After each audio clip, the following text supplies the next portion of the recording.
My grandfather was a Christian pastor in Germany. He always said he was born on the wrong side of the ocean at the wrong time of history. He was drafted into the German army along with every able-bodied person right as the Second World War began in 1939, and immediately placed on a frontline unit, Unit 699, that was placed in the heart of Russia and moving through the Ukraine and into Russia in the southern flank. They were heading for the city of Baku, for their goal was to basically capture the oil reserves of the Russian armies and the Russian government. And being on a bridge building unit right at the front lines, often behind enemy lines, there were huge amounts of casualties and a lot of heartache. One day, his commanding officer towards the end of the war called him into his office, his makeshift office, and asked him a very direct question. He said, "Herr Hasel, do you believe that Germany is going to win this war?"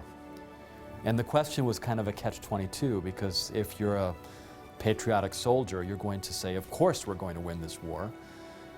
But also being a Bible student and as pastor and having studied prophecy, my grandfather knew that Germany would not win the war, and so he was conflicted and he didn't know exactly what to say, and at that moment he said a silent prayer to heaven. And then he said, "Is this an official or an unofficial question?" And they had kind of an unwritten code within their unit that when they had their hats off, they could speak on an unofficial capacity. And so the commanding officer stopped for a moment and then he said, "Okay, it's unofficial." And he took off his hat and placed it on his desk, and my grandfather did the same. And he pulled out a Bible from his pocket, opened it up to Daniel chapter 2, and began to tell the story of Nebuchadnezzar's dream. And he said, "I don't believe that Hitler is correct. His empire cannot last 1,000 years as he's promising the German people. This war has to fail because of biblical prophecy and how everything has been fulfilled in the past."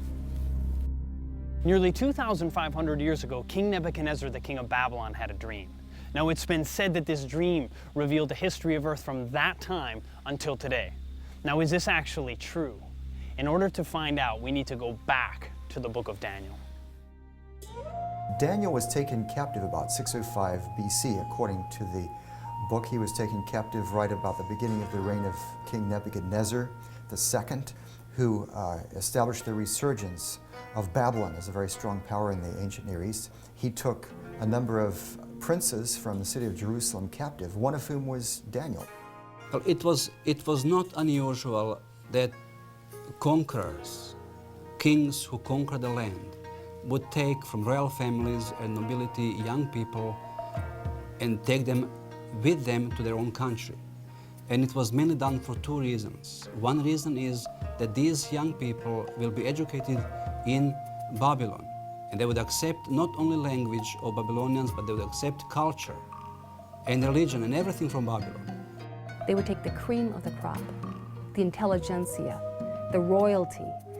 They would take the artisans, the writers, the physicians, so that their land was developed at a high level, but they would leave some of the people in the land and allow a local person to rule. That's exactly what happened with the time of Daniel. Daniel and his friends were taken from Jerusalem to Babylonia. We find Daniel captive in Babylon. Now, Daniel chapter 1 tells us why he's there, okay? Nebuchadnezzar had gone to Jerusalem in 3 separate raids. The first one was in 605 BC. Then there was another one around 598 BC and another one around 586 BC. Each time the penalty against the people of Jerusalem was a little bit more severe. It may have been in that initial attack in 605 when Daniel and his friends, princes of the kingdom, were taken into captivity with the idea of training them and making them sympathetic supporters of the Babylonian crown. This piece chronicles events from 605 to 594 BC, including Nebuchadnezzar's campaign into Palestine and the first capture of Jerusalem.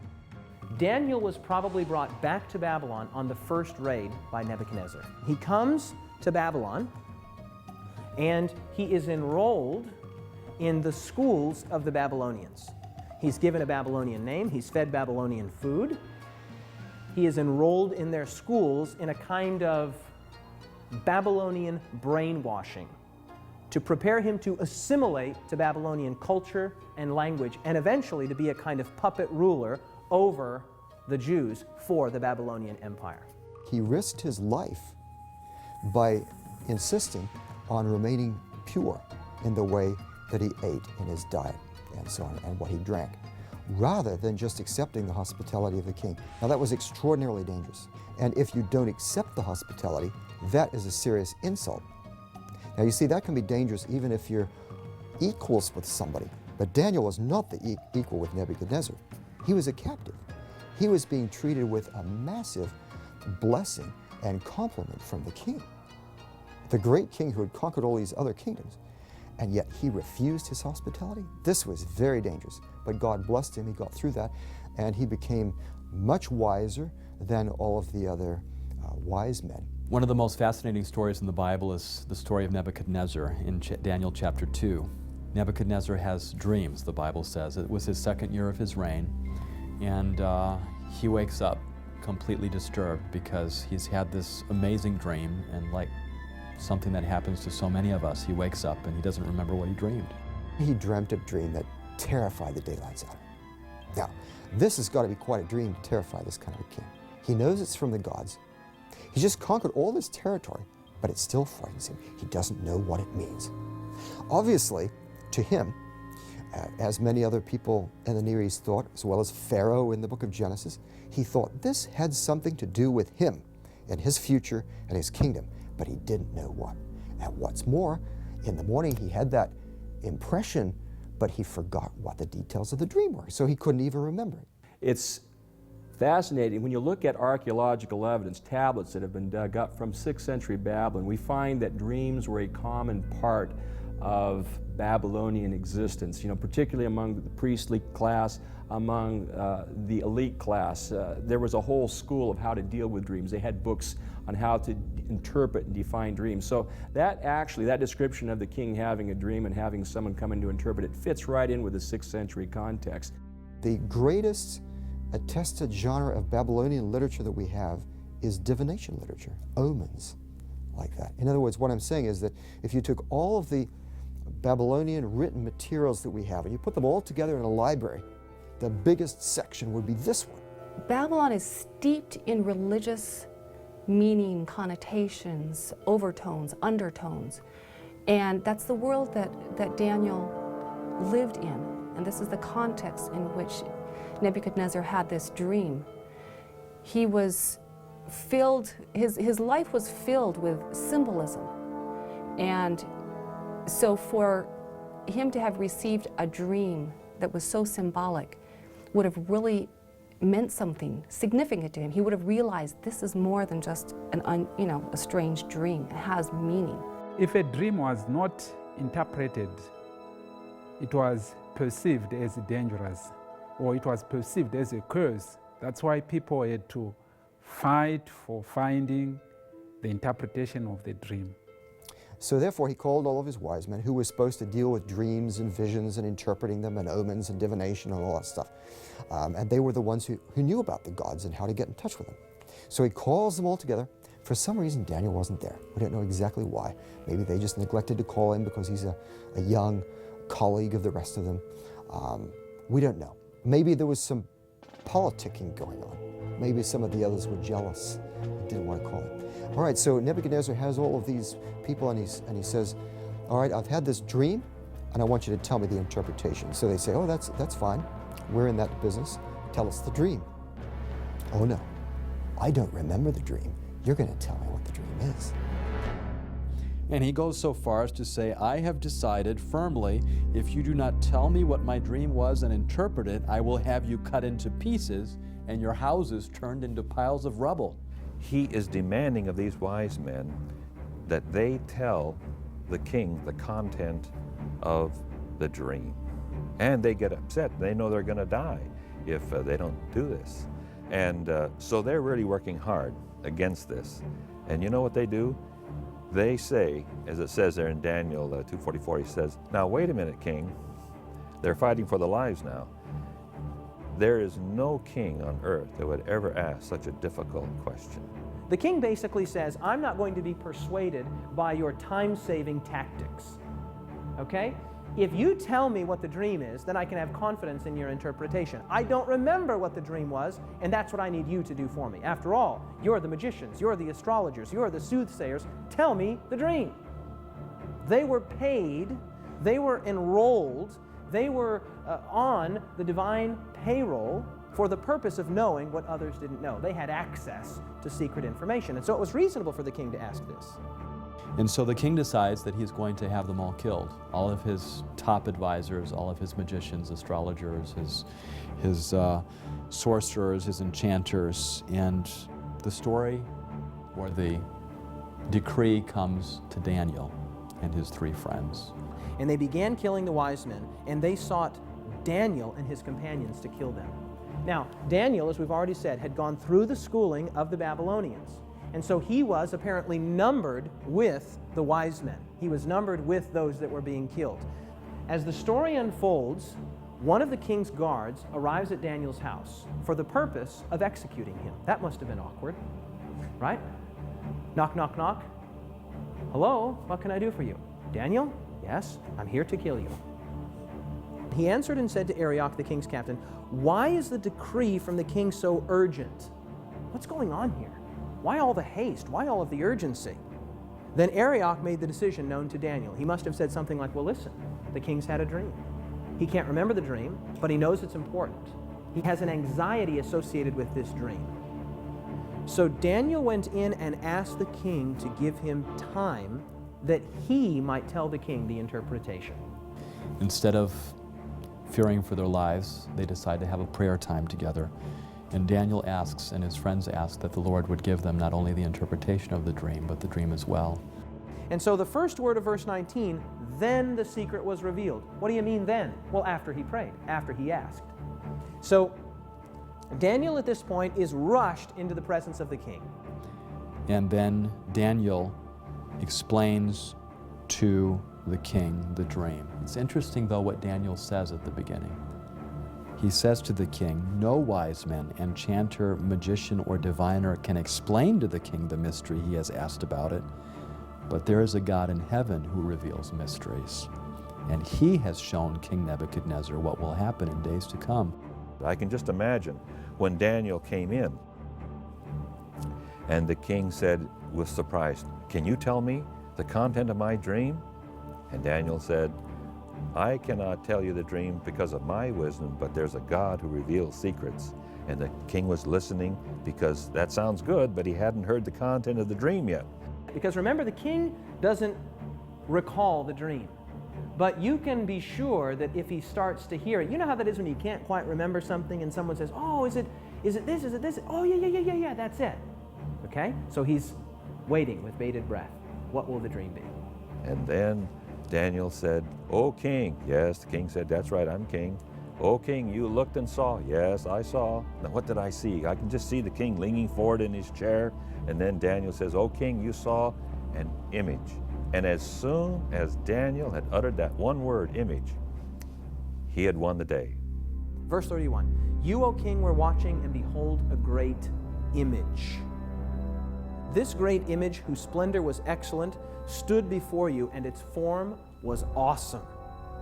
This image's head was of fine gold, and its chest and arms of silver, its belly and thighs of bronze, its legs of iron, its feet partly of iron and partly of clay. You watched while a stone was cut out without hands, which struck the image on its feet of iron and clay, and broke them in pieces. Then the iron, the clay, the bronze, the silver, the gold were crushed together and became like chaff from the summer threshing floors. The wind carried them away so that no trace of them was found, and the stone that struck the image became a great mountain and filled the whole earth." So here he describes a great metal man, okay? The head of gold, the chest and arms of silver, the belly and thighs of bronze, the legs of iron, and the feet partly of iron and partly of clay, okay? Very simple, a statue, an image, an idol. So you see descending value in terms of the metals, but perhaps increasing strength, except for the iron and clay at the bottom. So it's a very intriguing dream, and the context of Daniel suggests that in the 6th century, Daniel was shown a vision of the entire future of the world from Nebuchadnezzar's time until this stone kingdom, which seems to be something that happens at the very end of Earth's history.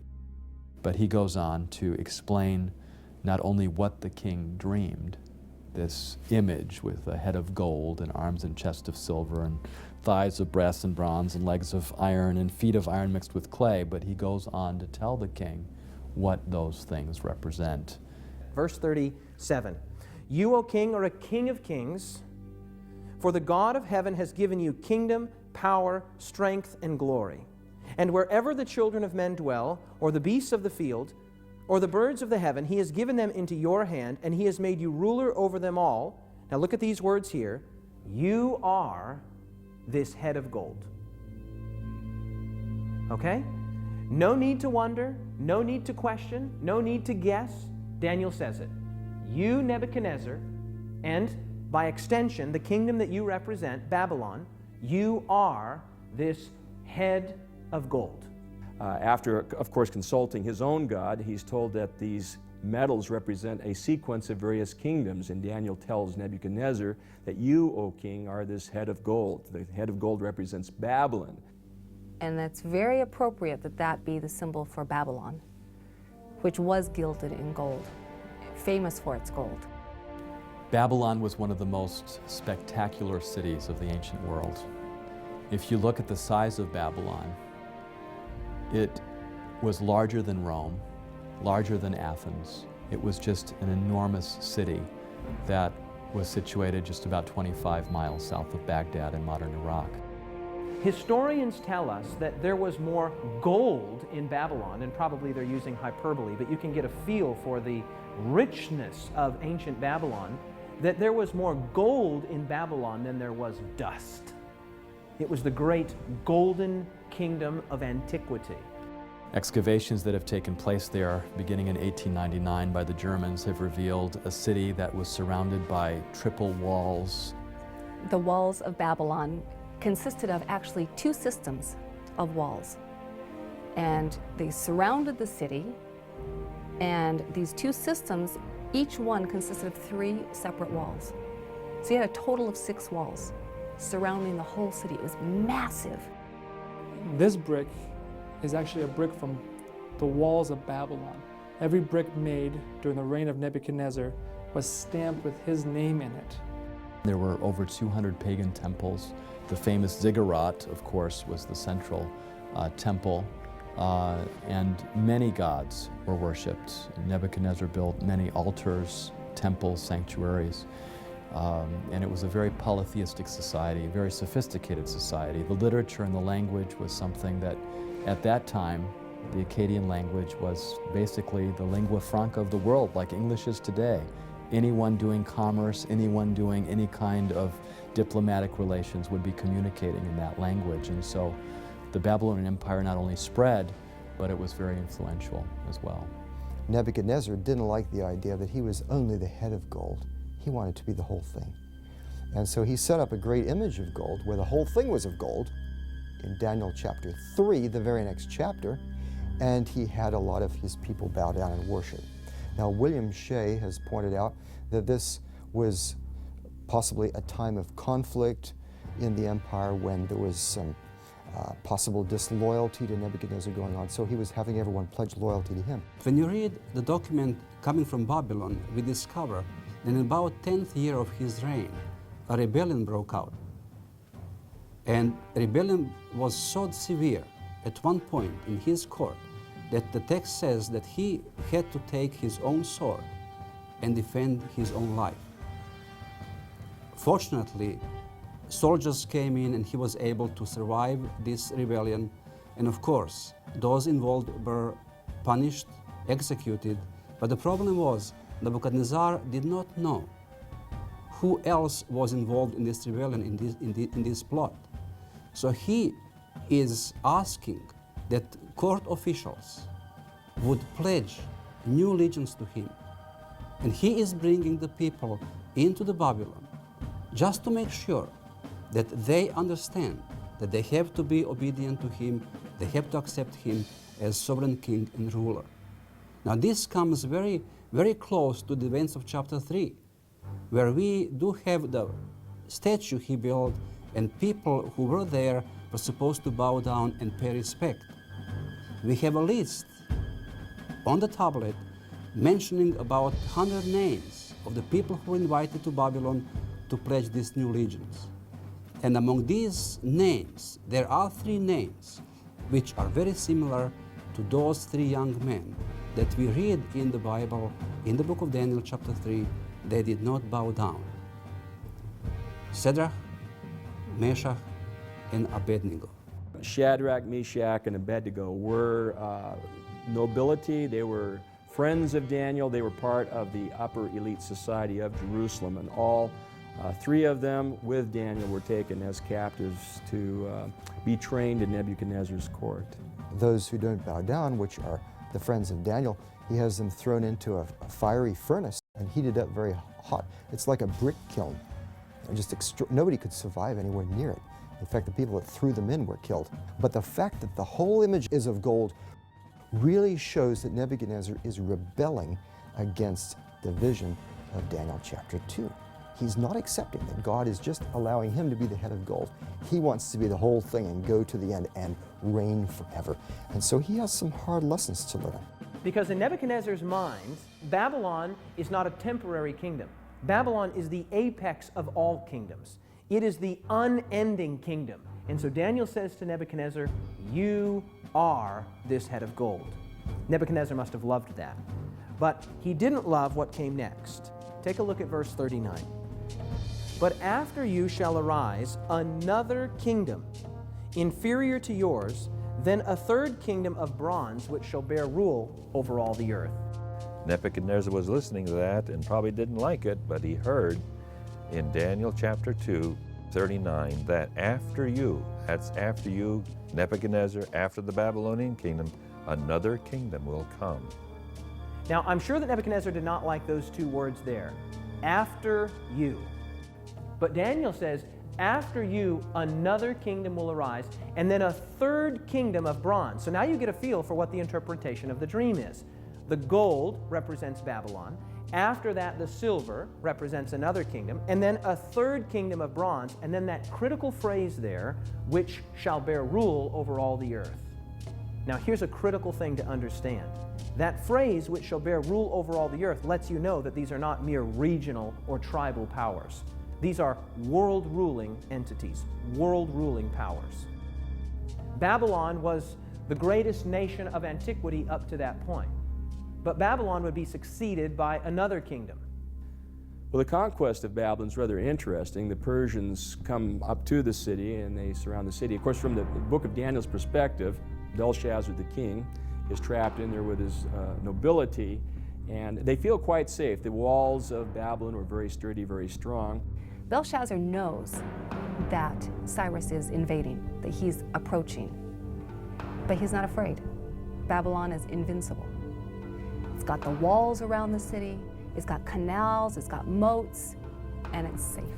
One of the key features of the city of Babylon was that the Euphrates River ran through the city. That was a source of water for the inhabitants of the city, and you couldn't just break into the city. The gates were very well constructed, and the river itself, there were special barred gates that came down into the river, making it impossible for anyone to sneak into the city through the river course.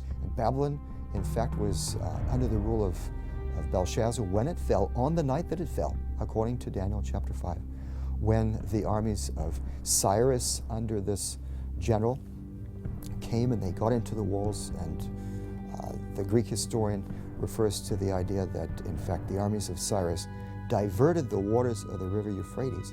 The Persians were able to divert the water by building a canal upstream and diverting the course of the river so that the water level going through the city actually dropped very low, and the Persian soldiers were able to slip underneath the water gate into the city itself, while the guards and other people of Babylon apparently were partying at Belshazzar's last party, and they were able to go in and take over the city that way. Once you break into the city, open up the rest of the gates, and the Persian army can race in and take over.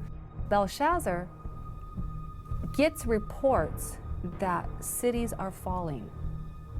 So is he celebrating because he feels secure? That's what many say. Is he celebrating to drown out the fact that he knows the empire is about to fall? That's what some say. In any case, he's feasting, and he brings out the beautiful goblets and vessels that were in storage from the Israelites' sanctuary, from Solomon's temple. And they're feasting. And they get very drunk, and then they see this writing on the wall.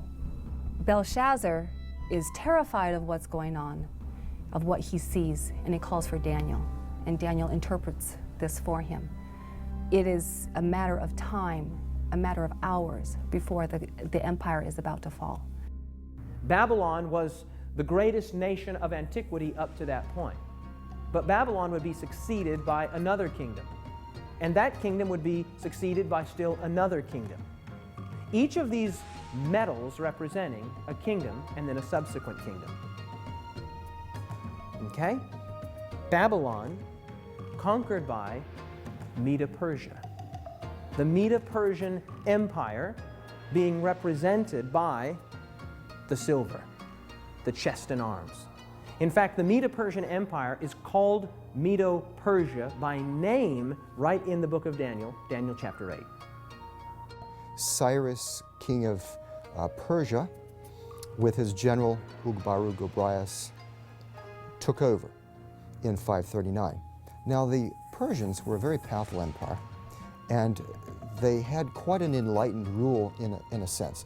Cyrus could be brutal on various places. So, for example, there were cities that got in his way that wouldn't surrender, and he burned the whole city with men, women, and children. However, those cities that submitted to his rule, he was very nice to, and he in fact let captives go free to their homes, including the Jews, back to Judah, and he returned gods to their temples and did all kinds of things. Now, the Persian Empire went on, and of course, when a king has a big army and lots of power, he wants to expand his empire. That's every king's dream, right? So one of these kings in the 400s, his name was Xerxes. His Persian name, in Old Persian, which is his original native language, is Shayarsha. Now, that was hard for the Jews to pronounce, so they said Ahasuerus. We know him as Ahasuerus. And the Greeks said Xerxes, which is Xerxes. Okay? He was the husband of Queen Esther. The young girl Esther lived during the Persian period, during the time of Xerxes I. Now, the Bible and the biblical text, the king that eventually married this young Jewish girl was actually called Ahasuerus. Now, I don't know what Esther called him, whether she called him Shayarsha or Ahasuerus, but in any case, that was her husband. And this guy was power hungry. He was also really weird, had a very short temper, and he wanted to conquer Greece.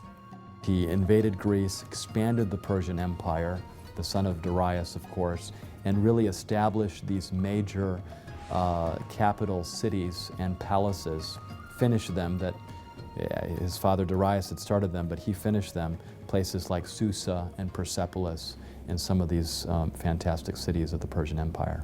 But you can imagine the Greeks never forgot what the Persians had done to them.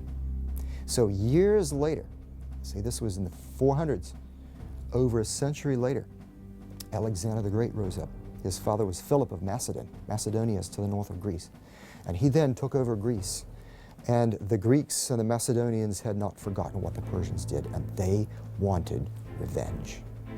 And so they all got behind Alexander, and he went over and he defeated the main Persian army in 3 great battles, Issus, Granicus, and Arbela, in the 330s, captured Darius III, the last king. The Greeks had been in tension with the Persians for quite some time. There had been several conflicts. The Persians had tried to invade Greece several times. And ultimately, under Alexander the Great, he was able to put a stop to the Persians once and for all in this great battle where he takes on Darius the Persian and wipes out the Persian army. Alexander the Great, 331, on the field of Arbela, a marvelous battle in which, though he was outnumbered significantly, he defeats the Medo-Persian armies. Alexander had assembled a group of infantry and cavalry numbering about 49,000 men. Darius outnumbered him by some estimates by 10 to 1, about 500,000 men, some estimates as high as 1 million. So you can see that Alexander was way outnumbered in that particular battle, but he had developed quite a few tactics, like the phalanx and other tactics from his father that he used very successfully in battle. And at one point in the battle, it got so intense that Darius just turned his horse around and fled, which was a signal for his entire army to do the same. And Alexander basically won battles several times that way, with Darius fleeing.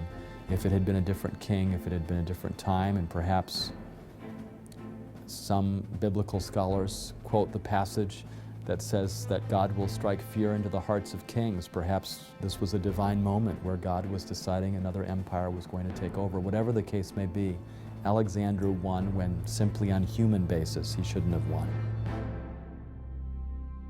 So you see this transition from Babylon to another kingdom, Medo-Persia, to a third kingdom of bronze, which shall bear rule over all the earth.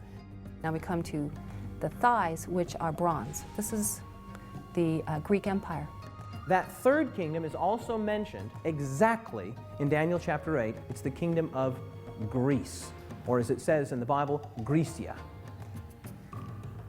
Okay? So, Babylon, then Medo-Persia, then Greece. In other words, there is no room for interpretation here. It just labels it. So you see, there we have a historical anchor point.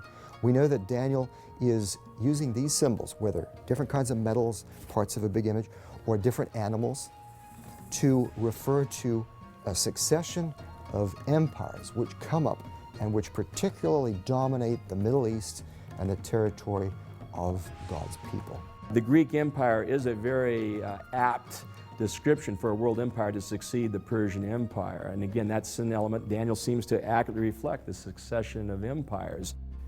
Even though Alexander was so powerful, so intelligent, had been trained by the greatest Grecian philosopher, none other than Aristotle. Unfortunately, it turned out that Alexander, while he could conquer kingdoms and stand on top of the world, as it were, could not seem to conquer himself.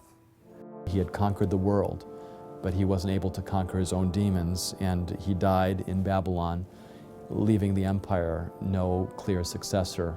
And 4 of his generals took over: Cassander, Lysimachus, Ptolemy, and Seleucus, who divided up the empire in different parts, which fits perfectly the picture that we have in Daniel chapter 8. So, Babylon, then Medo-Persia, then Greece. Now, watch what happens with the next kingdom. Very interesting, beginning in verse 40. And the fourth kingdom shall be strong as iron, inasmuch as iron breaks in pieces and shatters everything.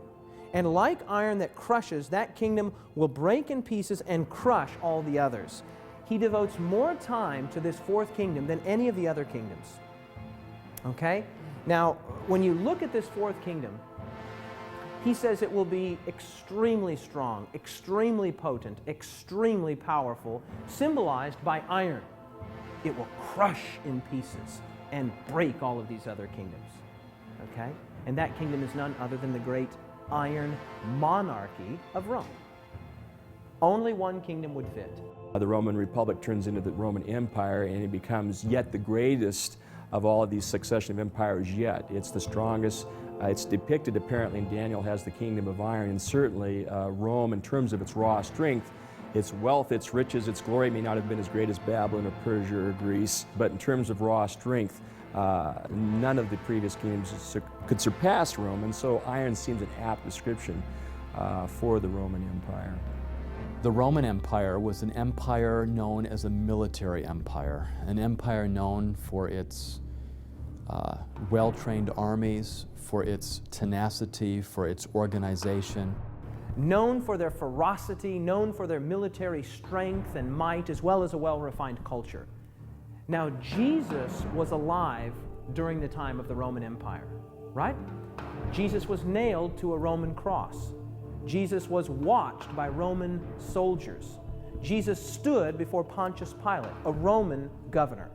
And of course, crucifixion and the kinds of methods that crucifixion entailed just shows again the might of the Roman Empire and their characterization in the Bible as an empire of iron. So you have the long legs of iron, right? The long legs of iron, representing Rome, were not conquered. Rome wasn't conquered from outside by a stronger, greater, more potent military power. Rome was divided. Well, I wonder what the prophecy says about that. Let's see what it says. Verse 41. Whereas you saw the feet and toes, partly of potter's clay and partly of iron, look at these 5 words. The kingdom shall be divided. The kingdom shall be what? Divided. The kingdom will be divided. In other words, there will not be a conquering of this 4th iron kingdom, but the division of it. The kingdom will be divided. And the final phase, which is not a kingdom, but it's following Rome, it's a breakup into iron and clay, which don't really mix together. So it's sort of a division of the Roman Empire. In verse 41 it says, just as you saw that the feet and toes were partly of baked clay and partly of iron, so this will be a divided kingdom, yet it will have some of the strength of iron in it, even as you saw iron mixed with clay. So the iron continues, but it is now divided. And that's precisely what happened in this history of the Roman Empire as it moved from the domination of Rome to the division of Europe. We have a number of tribes, a number of barbaric tribes that come in and begin to cause havoc in the Roman Empire already early on, and then as time goes by, Rome as an empire loses its power. After Rome would come a divided kingdom. It would be part clay and part iron. And they would not cleave together. They would not stick together. They would be in the form of a body part, but they would not be a single kingdom. I mean, some of the great men in history, this has been their passion to bring about a kind of cohesiveness, a kind of unity in Europe, and yet the Bible says it's not going to happen. There were attempts. The story of Daniel seems to have this competing kingdom at the end of iron and clay. And it's interesting when you look at the history of Europe, you see parts of the disintegrating Holy Roman Empire remain strong. And there's different countries will at times emerge with great strength. The Franks will emerge, Charlemagne, through the Middle Ages, different kingdoms seem to come to predominance, but none of them quite are able to hang on to power.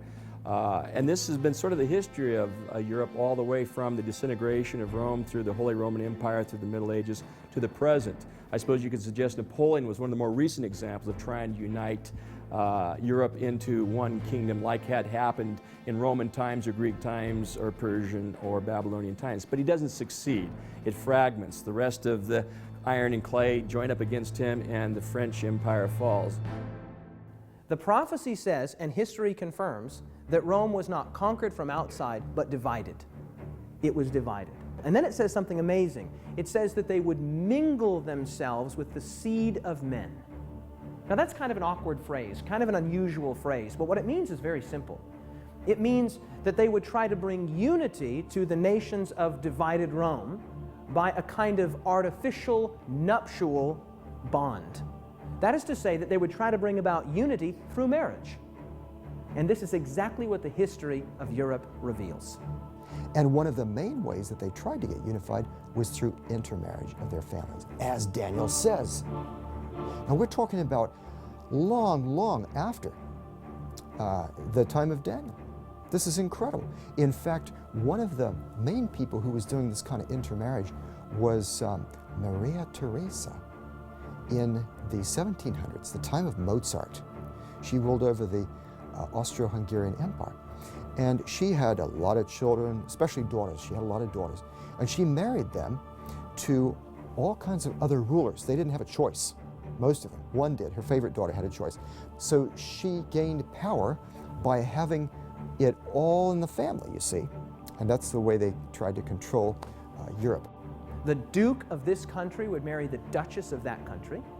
The King of this country would marry the Queen of that country. The Prince of this country would marry the Princess of this country, all the while trying to bring about an artificial unity, thinking that family ties and family bonds would bind the nations of divided Rome together in such a way that they would once again be unified.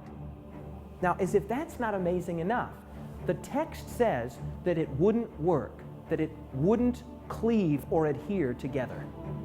Even though they attempted to have unity through intermarriage, it did not work because the prophecy is sure. These countries will not cleave together, no matter what humans might try. The critic says, too accurate, too precise, must have been written after the division of Rome sometime. Okay? Everybody agrees Daniel is accurate. So the question is, was it written before, with the traditional authorship, 500 to 600 years before the time of Jesus, or was it written sometime after the division of Rome, 500 to 600 years after the time of Jesus? That's the question. From the standpoint of an archaeologist, I would say that we have a lot of new evidence in the last several years that supports the historicity and the accuracy of the book of Daniel. How do we know then that the book of Daniel was in fact written before the events that it describes? Well, one of the pieces of evidence that confirms that is the discovery of the Dead Sea Scrolls in 1947. In those scrolls, which was basically this religious community's library, was found every book from the Old Testament, at least portions of every book from the Old Testament, except the book of Esther. Wait a minute. If portions of every book except the book of Esther were found, what book was found there? Daniel. The Dead Sea Scrolls already have the book of Daniel as a canonical book of Scripture, belonging to the collection of Scripture. And if the book of Daniel was just only produced in the 2nd century, about 165, how would you find so soon after that this book of Daniel included in canonical Scripture? It just doesn't make sense. Now think this through with me. Even secular archaeologists, secular scholars date the Dead Sea Scrolls to 250 to 50 BC. That is to say, somewhere between 250 years before the time of Christ and 50 years before the time of Christ. You tracking with me? Now, if we have the book of Daniel some 200 years or 250 or 150 years before the time of Jesus, then guess what? We have a very good indicator that the traditional date of authorship that is attributed to the book of Daniel, namely 500, 600 BC, is the correct one.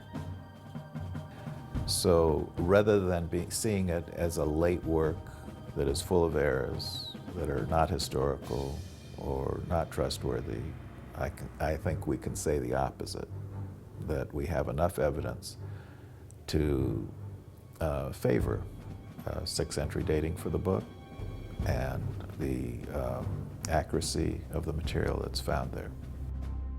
Now watch what happens next in the dream. Verse 34, you watched while a stone was cut out without hands, which struck the image on its feet of iron and clay and broke them in pieces. Then the iron, the clay, the bronze, the silver, the gold were crushed together and became like chaff from the summer threshing floors. The wind carried them away so that no trace of them was found, and the stone that struck the image became a great mountain and filled the whole earth. Nebuchadnezzar believed that God lived in mountains.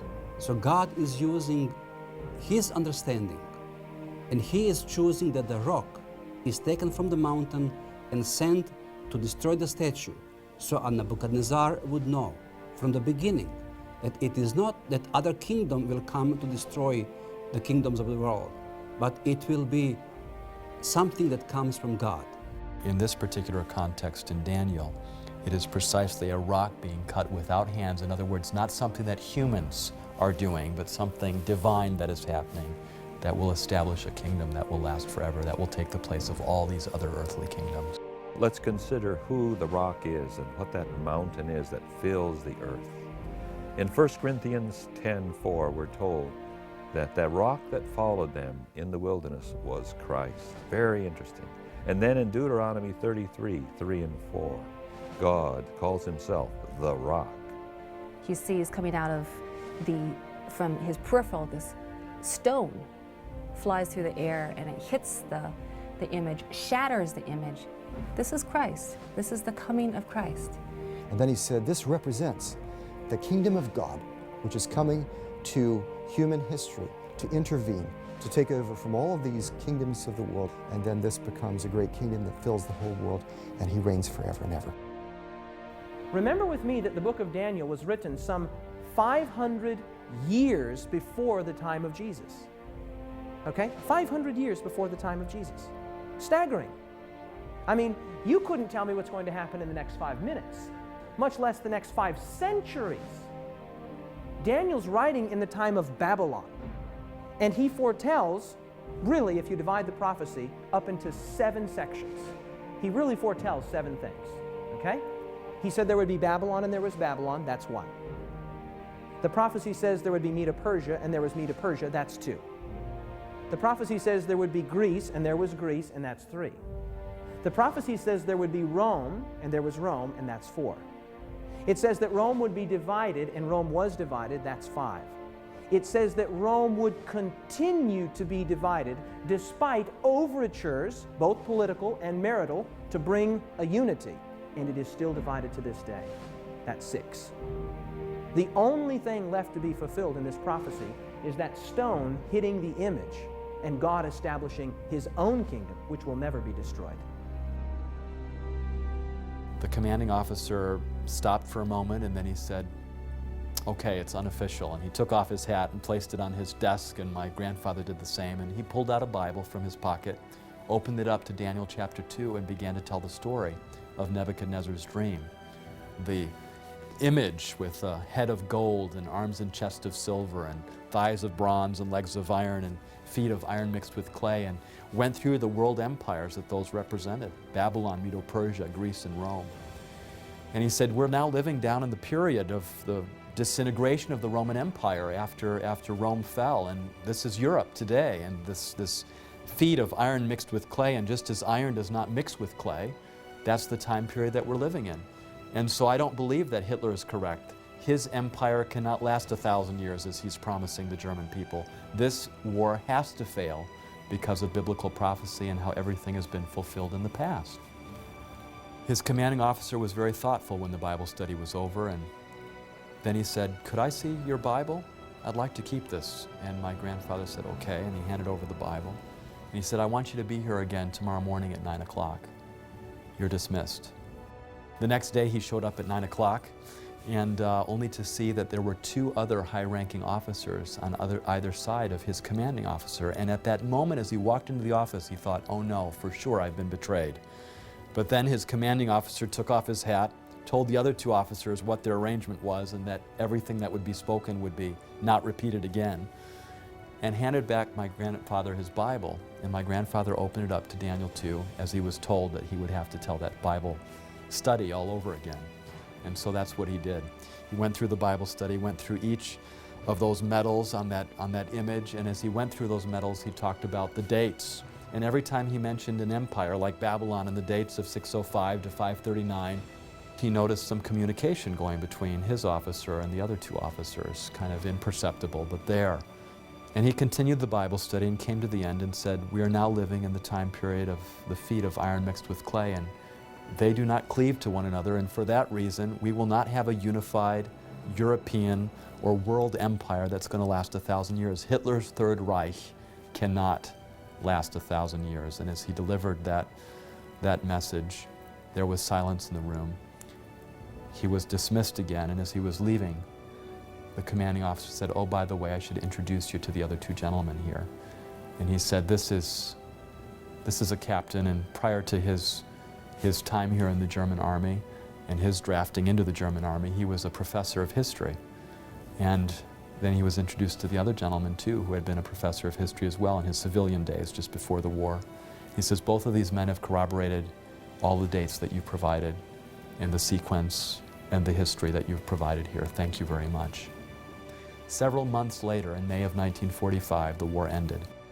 And as they were now faced with the whole issue of retreating and going back to Germany, what had taken them months and years to accomplish, the big question was, how are they going to make it? But unknown to my grandfather and to the rest of the unit, this commanding officer, having been convinced several months earlier, had rationed every ounce of gasoline, every bit of food possible, because he knew that this war would end soon, based on that Bible study, and that they would have to retreat. You know, as he told me that story later, he said, and there's been a book published now on this story called 1,000 Shall Fall, of the original 1,200 men that were in his unit, only 7 survived, which was remarkable when you think about it, because my grandfather was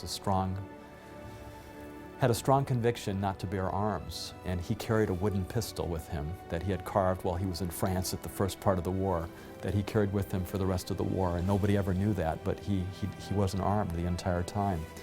And my grandfather often said afterwards that he believed that God had really been with him, that he had been protected, and that it was for moments like those when he was able to bear testimony of God's word and biblical prophecy that had made all the difference for him and for his family and for his life.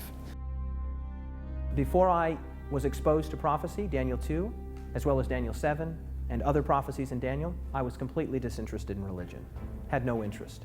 I had no awareness of religion.